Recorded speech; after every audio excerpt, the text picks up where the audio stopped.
तो नाज़रीन अपना व्लॉग शुरू करते हैं। सबसे पहले तो आपको मैं एक छोटा सा बैकग्राउंड बता दूं कि जनरल उपेंद्र द्विवेदी ये आर्मी चीफ हैं जी भारत के। इन्होंने राजस्थान में खड़े होकर कुछ बयान दिए थे, वहां इनकी आर्मी की कुछ एक्सरसाइजेज हो रही थी। तो वहां इन्होंने जी क्या किया जी कि वहां पे इन्होंने फरमाया कि पाकिस्तान दुनिया के नक्शे पर कायम रहना चाहता है तो दहशतगर्दी की हिमायत छोड़ दे। मतलब फरमा रहे हैं साहब जो खुद दहशतगर्दी की हिमायत करते हैं। अच्छा, आगे वो कहते हैं जी कि ऑपरेशन सिंदूर में जब्त का मुजाहरा किया गया था, वो आइंदा नहीं करेंगे। भाई जब्त का मुजाहरा किया नहीं गया था, हमने आपसे जब्त करवा दिया था, आप कुछ कर नहीं पाए थे। तो आप सिर्फ अपनी डोमेस्टिक ऑडियंस को सेटिस्फाई करने के लिए या दुनिया को दिखाने के लिए या अपने दिल को तसल्लियां देने के लिए इस तरह के बयान ये जवाब मतलब इस तरह के बयान ये देते रहते हैं। बट प्रॉब्लम ये है क्योंकि आर्मी चीफ हैं इंडिया के, तो उनकी हेडलाइंस बनती हैं, लोग उन्हें सुनते हैं, या पाकिस्तान में उसे बिल्कुल नॉन सीरियस नहीं लिया जाएगा। उसका जवाब लाजमी तौर पर आएगा, जवाब आ चुका है, वो भी आपको बताऊंगा कि क्या है। और उन्होंने कहा जी अपने फौजियों को किसी भी एक्शन के लिए तैयार रहें। ये उपेंद्र द्विवेदी कह रहा है जी, और ये वो बंदा है जो कि बीजेपी से डायरेक्टली कनेक्टेड है और हिंदू इंतहा पसंद सोच रखता है और ये अपने गुरुओं के पास भी जाता रहता है। तो ये तो थे इनके आर्मी चीफ का बयान। फिर एक है अमरप्रीत सिंह जो इनके एयर चीफ हैं। उन्हें तो देख के हमेशा लगता है जैसे जबरदस्ती धक्का देके बिठा दिया गया और वो प्रेस कॉन्फ्रेंस करना नहीं चाहते थे लेकिन उनसे करवाई जा रही है। बहरहाल जी उन्होंने भी पिछले दिनों एक बयान दाग दिया। उन्होंने कहा है जी कि 5 तैयारे जो है ना वो हमने पाकिस्तान के गिरा दिए थे, सबूत नहीं है।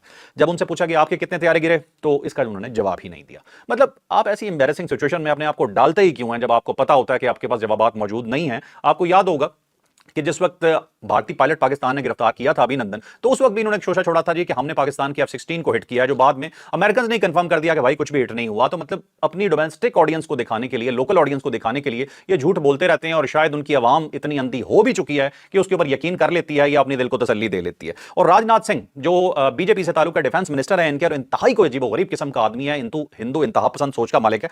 इस बंदे ने भी पाकिस्तान को जी धमकियां दी पिछले दिनों। तो ये आगे पीछे 3 बयान जो थे ये इंडिया के आए और बड़ी फ्रीक्वेंटली आए। तो इसके ऊपर फिर पाकिस्तान ने जी आज तबीयत साफ कर दी। पाकिस्तान ने जो जवाब दिया, सबसे पहले तो मैं आपको आईएसपीआर का पूरा बयान जो है वो पढ़ के बताता हूं, बजाय ये कि मैं उसकी डिटेल्स बताऊं। अमूमन मैं पॉइंट्स लिख लेता हूं, लेकिन जब मैंने बयान पढ़ा तो मुझे लगा कि ये पूरे का पूरा मुझे पढ़ना चाहिए। तो आईएसपीआर क्या कहता है जी?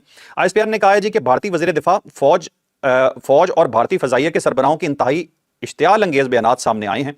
यह बयानात वाज़ेह इंतबाह देते हैं कि मुस्तकबिल का तनाज़ा इंतहाई तबाहकुन नतीजे का बायस बन सकता है। आईएसपीआर की जानब से कहा गया है कि अगर जंग का नया दौर शुरू होता है तो पाकिस्तान पीछे नहीं रहेगा। हम पूरी कुव्वत और पुख्ता अज़म के साथ किसी किस्म की हिचकिचाहट या पाबंदी के बगैर जवाब देंगे। आईएसपीआर ने कहा किसी नए नॉर्मल के कयाम की कोशिश करने वालों को मालूम होना चाहिए कि पाकिस्तान ने जवाब का नया नॉर्मल कायम कर दिया है और पाकिस्तान का यह नया नॉर्मल तेज, फैसलाकुन और तबाहकुन होगा। आईएसपीआर ने मजीद कहा है जी कि जहरियत के जवाब में पाकिस्तान की अवाम अफवाज हर कोने और किनारे तक लड़ने की सलाहियत रखते हैं। इस बार हम जोग्राफियाई अदम हसासियत के तस्वर को चकनाचूर कर देंगे। इस बार हम भारतीय सरजमीन के दूर दराज तरीन हिस्सों को निशाना बनाएंगे जी। आईएसपीआर ने कहा कि जहां तक पाकिस्तान को नक्शे से मिटाने की बात है तो भारत को मालूम होगा कि मिटाना 2 तरफा होगा। और एक और बड़ा जबरदस्त जी जो एक जुमला यहां पे बोला गया है इस बयान के अंदर, वो है जी कि भारत शायद अपने तबाहशुदा लड़ाका तैयारों को भूल गया है, याद करवाया जा रहा है उन्हें। तो ये था जी आईएसपीआर की तरफ से बयान। बहुत ही स्ट्रेट फॉरवर्ड, बहुत ही सीधे अल्फाज में इंडिया को बता दिया गया कि आपके साथ क्या होगा। पिछले दिनों आईएसपीआर से बात हो रही थी कि इंटरनेशनल इदारे को इंटरव्यू दे रहे थे, उनसे पूछा गया तो उन्होंने कहा जी कि हम इस बार मशरिक से शुरू करेंगे, मतलब उनके दूर दराज इलाकों से शुरू करेंगे। अगर पाकिस्तान ने जवाब दिया तो इंडिया के किसी भी एग्रेशन का, तो इंडिया ये भूल जाए, क्योंकि इंडिया को ये लगता है कि जब भी जंग होगी तो जंग होगी पंजाब में या कश्मीर में, और ना उन्हें पंजाबियों से कोई लगाव है सिखों से, और ना उन्हें कश्मीरियों से कोई लगाव है। दैट्स वाई वो समझते हैं कि अगर जंग यहां तक अगर कन्फाइंड रहे भी तो इंडिया को मसला नहीं है। तो पाकिस्तान ने पैगाम पहुंचा दिया जी कि आपको हम अंदर तक जाके मारेंगे और दूर दराज इलाकों में आपके जाके मारेंगे और आपकी कोई चीज सही सलामत नहीं रहने दी जाएगी। तो ये तो जवाब बड़ा क्लियर कट आ गया। फिर जी सिक्योरिटी जराए से कुछ खबरें आई सामने। अब सिक्योरिटी जराए से जो खबरें आती हैं वो भी इनडायरेक्ट पैगामात होते हैं। इंडिया के लिए तो इनफैक्ट कुछ डायरेक्ट ही पैगामात हैं। पाकिस्तान ने कहा जी कि भारत की तबीयत दोबारा ठीक करनी पड़ी तो कर देंगे, भारत को हैंडल करना जानते हैं, गिद्दड़ भकियां दे रहा है भारत, इस बार सारे शिकवे दूर कर देंगे। तो मतलब पिछली बार जो आपकी कसर बाकी रह गई थी ना वो भी निकाल दी जाएगी। अब आप इंडियन आर्मी चीफ का बयान आपको दोबारा मैं याद दिलाता हूं जी कि हमने जब्त का मुजाहरा किया पिछली बार हमने, इस बार हम पूरी तरह से तैयार हैं। मतलब आप पिछली दफा पूरी तरह से तैयार नहीं थे। भाई जब नहीं थे तो आए क्यों थे? और अब फिर वही हरकतें कर रहे हो तो अब जवाब देख लो आपको किस तरह का आने वाला है। भारत कौन सा असला खरीद रहा है इस बारे में पाकिस्तान को पता है कि ये जो प्रोक्योरमेंट कर रहे हैं इन दिनों में, ये जो उन्होंने अपने बजट में इजाफा किया था और बाहर से अपनी तरफ से बड़े कोई नए खिलौने लेने की कोशिश की गई थी, तो पाकिस्तान जानता है कि इंडिया किस किस्म के हथियार खरीद रहा है। यह भी बता दिया गया जी। बर वक्त जवाब देने को तैयार है पाकिस्तान। और फिर कुछ डिटेल्स बताई गई कि इस साल जो भारतीय स्पॉन्सर्ड दहशतगर्द हैं, 1422 दहशतगर्दों को अब तक मारा जा चुका है। 57,000 से ज्यादा इंटेलिजेंस बेस्ड सिक्योरिटी ऑपरेशंस किए गए हैं। 118 ऐसे लोग मारे गए हैं जिनका ताल्लुक अफगानिस्तान से था और इन्हें स्पॉन्सर करता है भारत। तो ये तो था जी भारत को पाकिस्तान का जवाब, बड़ा स्ट्रेट फॉरवर्ड और सीधा किस्म का जवाब दे दिया गया है। अब भारत का मसला यह है जी कि उन्हें अभी तक अपनी हार हजम नहीं हो रही। हम तो आराम से वो जंग लड़के इनके मुंह पे सब कुछ मार मूर के हम सुकून से आगे कैरी फॉरवर्ड हो चुके थे, मूव फॉरवर्ड हमने कर लिया था। लेकिन अब हुआ क्या जनाब के उनकी अभी तक वो खारिश कहें या कुछ भी कहें वो खत्म नहीं हो रहा। और प्रॉब्लम यह है जी कि जंग हारी हो तो हजम करना मुश्किल होता है। और एरोगेंट कौन, इंडिया जैसी, जो मोदी ने उसके जेहन में ये ठोंस दिया कि तुम अजीम हो। अजीम क्या मैं कहूं, अजीम होना नहीं पड़ता यार, आपको कुछ करना पड़ता है उसके लिए। बैठे बैठाए आप अजीम नहीं हो जाते। 80 करोड़ से ज्यादा लोग तुम्हारे भूख मरते हैं और तुम्हें अजीम होने का बड़ा शौक चढ़ा है। तो ये इनकी जो एरोगेंस है जो पूरी दुनिया के अंदर ये दिखाते फिर रहे हैं, जिसकी वजह से ये पूरी दुनिया में अकेले भी हो गए हैं। एक तो ये इन्हें कभी समझ नहीं आती, और दूसरी सिचुएशन और भी यहां पे क्रिएट हुई है कि पाकिस्तान की जो पै दर पै कामयाबियां हो रही हैं इंटरनेशनली, इंडिया उससे जेलस भी बहुत ज्यादा है और उसे पता है कि जो इंडिया को जंग हराई गई है ये उसके बाद पाकिस्तान को सारे बेनिफिट्स मिल रहे हैं। तो ये इंडिया से अब थोड़ा सा बर्दाश्त भी नहीं हो रहा। अच्छा, अब चलते हैं जी नेक्स्ट अपनी अगली स्टोरी पे। नेक्स्ट स्टोरी जो हमारी है वो भी भारत के हवाले से ही है जी। भारत ने एक काम किया जी, काम क्या किया, इंतहाई घटिया काम किया।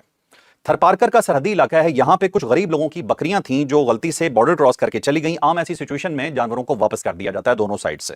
लेकिन इन्होंने क्या किया, इन्होंने 5 बकरियां जो थीं उन्हें मार दिया और 15 बकरियां जो कि मासूम जानवर हैं ये, इनकी टांगे काट दी गई।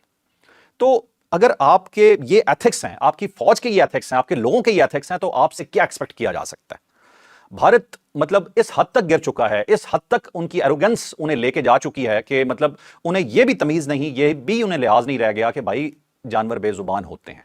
पाकिस्तान के साथ आपका मसला है, ये जानवर हैं, ये आपके भी कभी जानवर यहां आएंगे तो हम ये सलूक नहीं करेंगे उनके साथ। लेकिन बहरहाल जी ये भारतीय चेहरा है जो बेनकाब करके आपको दिखाया जा रहा है और आपको बताया जा रहा है। हम कोई गोदी मीडिया नहीं है जी जो बगैर सबूत के बात कर लेंगे या कुछ भी कहेंगे, मतलब बगैर किसी सबूत की बात करना शुरू कर देंगे। उन्हें तो एक छोटा सा कोई कहते हैं ना वो शुरली चाहिए होती है और उसके ऊपर वो शुरू हो जाते हैं, खुद ही खबर बनाकर शुरू हो जाते हैं। हमने आपको जितनी डिटेल बताई है और जितनी खबरें बताई हैं, पहले हमने आपको बैकग्राउंडर्स बताए हैं और फिर अपना आपको जवाब बताया है, और उसके लिए तैयार रहिएगा। अगर पाकिस्तान के खिलाफ आप कोई भी मुहिम जोई करने की कोशिश करेंगे तो पाकिस्तान का जवाब आपके लिए आ चुका है, और तैयार रहिएगा कि आप कहां कहां से जाके पिटने वाले हैं।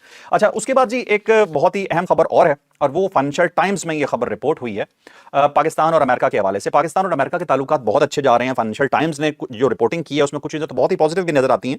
वो कहते हैं कि जनरल आसिम और डोनाल्ड ट्रंप के दरमियान में जो कुर्बत है वो पाकिस्तानी और अमेरिकी सफारतकारों से एक रोमांस की सूरत में देख रहे हैं कि दोनों की बहुत कुर्बत हो रही है, और दोनों जिसे कहते हैं ना कि डोनाल्ड ट्रंप जो है ना वो बहुत ज्यादा भरोसा कर रहा है, और जो आर्मी चीफ है वो भी बड़े करीब हैं डोनाल्ड ट्रंप के। दैट्स वाई आप ये देख सकते हैं कि कहीं पे भी कोई भी सिचुएशन क्रिएट होती है तो पाकिस्तान को ऑटोमेटिकली इंपॉर्टेंस मिलनी शुरू हो जाती है, और अमेरिका वो इंपॉर्टेंस देता है पाकिस्तान को, जो इससे पहले खिते में शायद इंडिया के पास मौजूद थी और उसे ग्रैब कर लिया पाकिस्तान ने, और इसी वजह से थोड़ा सा इंडिया को थोड़ा सा क्या अच्छा खासा मसला होने हो रहा है। अब इसमें कहा गया है जी कि बहरा अरब में पसनी के इलाके में, पाकिस्तान का जो इलाका है, यहाँ पे एक बंदरगाह बनाने की बात हो रही है। ये अभी डिस्कशन लेवल पे है, और फाइनेंशियल टाइम्स के मुताबिक ये ऑफर किया गया है। लेकिन पाकिस्तान का ऑफिशियली अभी इसके ऊपर कोई स्टांस नहीं है कि ये ऑफर किया गया है या उनकी तरफ से कोई डिमांड आई है या क्या हुआ है। लेकिन अब ये बंदरगाह जो दी जा रही है किसी फौजी मकसद के लिए नहीं दी जा रही है, तिजारत के लिए, और अगर माइनर मिनरल्स यहां से निकलते हैं तो उसकी उसे ले जाने के लिए और लाने के लिए, उस तरह की चीज के लिए है। लेकिन इसकी सिग्निफिकेंस बहुत ज्यादा है। ये गवादर से 70 किलोमीटर दूर है, जहां पे एक बंदरगाह पाकिस्तान की है जिसका इंतजाम जो है वो चाइना के पास है, और ईरान से ये 100 किलोमीटर दूर है, और इस लिहाज से इसकी स्ट्रेटेजिकल इंपॉर्टेंस बहुत बढ़ जाती है। इसलिए इस पर कुछ स्पेकुलेशंस वगैरह भी हो रही हैं। पाकिस्तान का ऑफिशियल जवाब कोई नहीं आया, लेकिन जो कुछ जर्नलिस्ट रिपोर्ट कर रहे हैं उसके मुताबिक यह है कि पाकिस्तान ने कहा कि पाकिस्तान अपना मुफाद देखेगा। अगर आप देखें ओवरऑल तो चाबहार जो ईरान की बंदरगाह है, जो इंडिया का ज्यादा मतलब वहां पे इन्फ्लुएंस है, तो वो ईरान ने दी हुई है। इसी तरह से चीन और अमेरिका की आपस में बहुत बड़ी तिजारत है, तो तिजारत को हमेशा बाकी ताल्लुकात से अलग रखा जाता है, तिजारत को तिजारत के तौर पर लिया जाता है। तो ये बंदरगाह भी अगर बनती है या आगे जाके मैच्योर होती है, या इसके ऊपर जो बात हो रही है वो भी प्योरली सिर्फ और सिर्फ तिजारत के हवाले से ही है। हाँ, लोगों की रिजर्वेशन जरूर है इसके ऊपर कि अमेरिका की जो प्रेजेंस है इस इलाके के अंदर, उसका कल को क्या नतीजा निकल सकता है, ये एक बहस जरूर हो रही है। अब इसके अंदर पाकिस्तान जो फाइनेंशियल टाइम्स के मुताबिक जी जो बातचीत हो रही है वो क्रिप्टो करेंसी पे भी है, दाइश खुरासान के खिलाफ पाकिस्तान की हिमायत की भी ऑफर है, और अहम मादनियात तक रसाई की भी है। जब भी बात होती है दो ममालिक के दरमियान में तो वो दोनों की पॉइंट्स उसमें इकट्ठे होते हैं और फिर कहीं म्यूचुअल जाके चीजें जो है ना वो डिसाइड होती हैं। लेकिन अभी तक की जो फाइनेंशियल टाइम्स की रिपोर्ट है उसमें ये पसनी की गवादर जो पसनी की जो बंदरगाह है उसके हवाले से बात की जा रही है। पाकिस्तान का ऑफिशियली अभी इस पर स्टांस नहीं है, आएगा तो डेफिनेटली आपको बताते हैं। अब एक और जी बहुत ही इंपॉर्टेंट खबर आपको मैं बताता चलूं जी यहाँ पे, वो है जी डोनाल्ड ट्रंप के अमन मंसूबे के हवाले से। ये भी डेवलपिंग स्टोरी है, बज़ाहिर ये अभी बहुत पॉजिटिव लग रही है। कुछ खबरें ऐसी भी आई हैं कि थोड़ा परेशान कुन जरूर हैं वो, लेकिन अभी एक चीज जैसे कहते हैं ना अच्छी चीज का आगाज हो गया है। जो अमन मुआहिदा था उनके जो कुछ पॉइंट्स थे उसके अंदर स्पेशली जो हमास है उसके हवाले से बहुत बात की गई थी।